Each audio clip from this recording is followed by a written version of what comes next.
What's up, Pixel Enemy? SoggyFlapjackes here today, and I'm bringing you another Battlefield 3 commentary. And today we're playing some Gunmaster on Operation 925, and I'm actually going to get to why that is and why I chose this game mode and this map specifically. And today I'm going to be discussing close quarters combat tips and a few tactics that I think you guys should employ so that you're more effective on the battlefield, particularly in close quarters combat situations. Now, obviously the new close quarters DLC was released, and it's available for all premium members now, and depending on when this video is released, it may be available for all other non-premium users. However, there are a lot of people who don't seem to have a good grasp on what to do on the battlefield, because this is a very different game mode and gameplay style than many Battlefield players are used to. So they're really just running around and they really don't have any idea on what to do. Now, I'm not saying that's you, but I'm saying there are a lot of people like this, and I think I want to put you guys a cut above these people, and I want to put myself a cut above these people so that we can all be successful on the battlefield. And if you've come to a YouTube community such as this, chances are you're very dedicated to Battlefield and you want to become a better player, so I'm here to help you do that. Now, the first thing I wanted to talk about in Gunmaster is the versatility and weapon variety. Now, these new close quarters maps, which is the only maps that currently Gunmaster is being played on, these new close quarters maps have very short lines of sight, but they also have a lot of lines of sight. So that's the first important tip that I have for you guys, is when you're entering a room, be aware of all lines of sight, because there is now you can see with me running on that Magnum right above me, there's a second story. I have to be aware of that at all times, as well as my right and left hand surroundings. Now, that's very important to take into consideration, because obviously when you enter a room, you have to be aware of every single attack point that your enemy could be viewing you at and shooting you from. So another important thing, and one that's going to really help prolong your life on the battlefield and make you more successful, is when you're being aware of them, try to limit those points. So when you're entering a room, try to either go in crouched if you can, or try to move quickly and sharply and decisively so that you don't allow your enemy a lot of time to set up and pick you off with shots. And also, if you're moving really decisively, you can also catch your enemy off guard, which is another really important thing to take into consideration. Now, especially in Gunmaster, and this is a tip that I want you guys to employ because it's very important to understand, is obviously the reason it's called Gunmaster is you're mastering a bunch of different types of guns, and the reason of that being is that all of these guns have different strengths and weaknesses. So when you switch to a new gun, it's important to be aware of those strengths and weaknesses. Now, I just went close quarters with a Magnum, and honestly, that's not a very good idea. I probably should have gone medium range with that, depending how your aim is, but you have to be aware of your own gun skill and also of the gun that you're utilizing so that you can be more effective with that gun and use it to its strengths.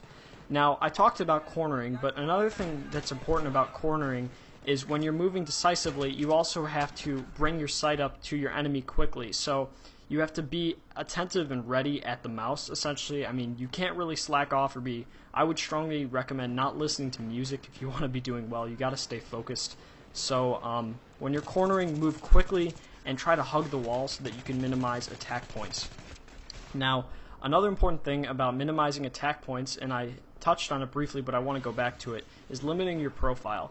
Now, crouch and prone are very good tactics that you can use to limiting your profile. However, they will limit your maneuverability. So another easy way to limit your profile is employing the use of cover.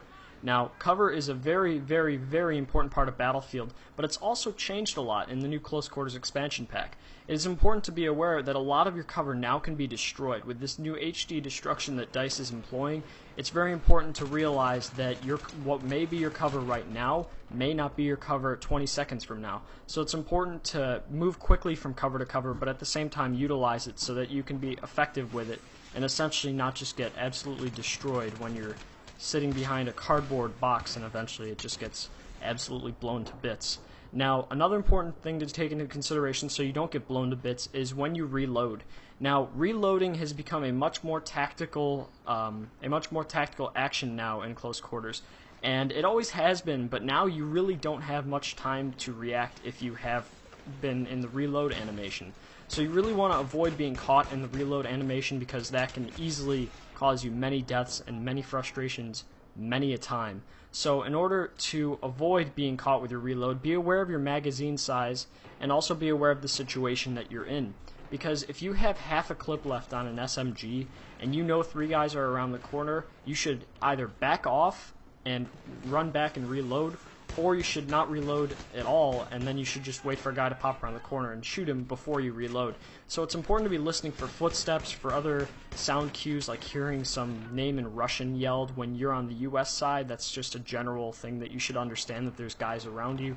So it's important to employ that and just be aware of when you're reloading and when it's appropriate to reload, because that's obviously something that is easily going to get you killed, but at the same time can help you get other people killed, because if you know somebody's been spraying for a while, chances are they have to reload, and then you can take them out. Now, one of the most important things about close quarters, and about any map for that instance, is map knowledge and how you navigate the map. Now, I cannot stress enough how important it is to understand routes in the map and how to manipulate them to your advantage. Now, this new close quarters expansion pack has the most abundant plethora of different routes and tactics that you can use to flank your enemy and attack your enemy from all different ways. So I suggest that you utilize them. Right in this room here, there's those 2 red bathrooms, the ones that I'm going in right now. These are seldom used, at least from behind, and there were just 2 guys that got an easy double spray. But those are just 2 easy flanking routes that is actually kind of down the middle, but that not a lot of people utilize. So what I strongly recommend is that you understand your sight lines and your tactics. Now, one thing important to notice about sight lines is when you're going through a doorway, they do call the doorway the fatal funnel in military for a reason, and that's because when you're going through that doorway, you are ultimately at the mercy of the doorway and anybody who is viewing that doorway. So when you're moving through a doorway, once again, make sure you move quickly and decisively, and make sure that you don't waste any time for your enemy to pick you off or to get any shots off of you. And there I get extremely lucky, and somebody actually saves me while I'm getting knifed in. I cannot tell you how many times I'm grateful about that. But map knowledge is also not just about the map layout, but it's also about understanding where cover is. If you know around the corner there's another little ammo crate and that you can quickly move to that, that's an important thing to understand, and then you can quickly utilize that as cover. So ultimately you will be way more successful on the battlefield if you have map knowledge, because especially in Gunmaster, when you're switching up guns, when you know your strengths and weaknesses of your gun and you're thinking about that and constantly checking up saying, okay, I have a machine gun, okay, I have a sniper rifle. If you know the map and you know where to find certain sight lines, that's important, because then you're going to be way more successful than somebody who has a sniper rifle and is just running around a corner into another close quarters engagement. Well, they'll probably just get lit up. So essentially when you're having these weapons, just keep in mind where you are on the map and where you want to be on the map.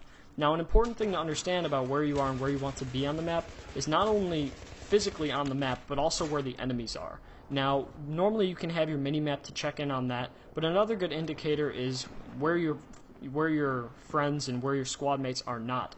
So if your squad mates are way across the map from you, chances are you're close to the enemy spawn or close to a lot of enemies, because that's generally where they tend to be, because obviously there's not going to be a lot of your own teammates nearby you when the whole enemy team is there.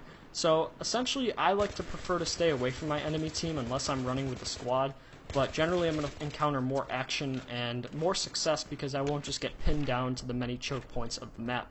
Now that's one thing that I really wanted to hit on about choke points, and this was actually a really key topic in my first ever video of the Pixel Enemy Network, which was on Pixel Enemy Revive concerning Operation Metro choke points, and choke points hold true today in the Close Quarters expansion pack. Now, choke points are a little different and they can always be utilized differently, but it's important to understand how they will manipulate your game and how you can use them to your advantage. Now, obviously, you, for the most part, want to avoid a choke point unless you're going to be using a support gun with a bipod and locking down a choke point. If you're not doing that, though, you probably want to avoid choke points, because what they tend to be is they just tend to be massive gib fests where everybody is just standing on either side, and you may get 1 or 2 guys, and then you'll get shot, and then you'll get revived, and it's a nade spam, and that's not as prominent in close quarters, but it is. There is still a high population of certain areas of the map. I'm pretty sure on some websites, I can't give you the exact name, but there are heat maps that you can look at for certain maps, and it's important to understand that there are hotspots for certain maps, and if you can avoid them and use different routes to hit those hotspots from behind, you are ultimately going to be way more successful, because you're going to have an upper edge on the enemy, because you're going to come from them from a different angle. Now, I'm about wrapping up this Gunmaster thing, and I just quickly want to touch on a completely random note, is this M320 nade launcher absolutely frustrates the hell out of me. I know it frustrates everybody, but I'm with you guys. I mean, I absolutely rage at this thing, but I was lucky enough to get some kills there, and then I go on a little rampage, and then I frantically tried to knife this guy, and that just didn't work out.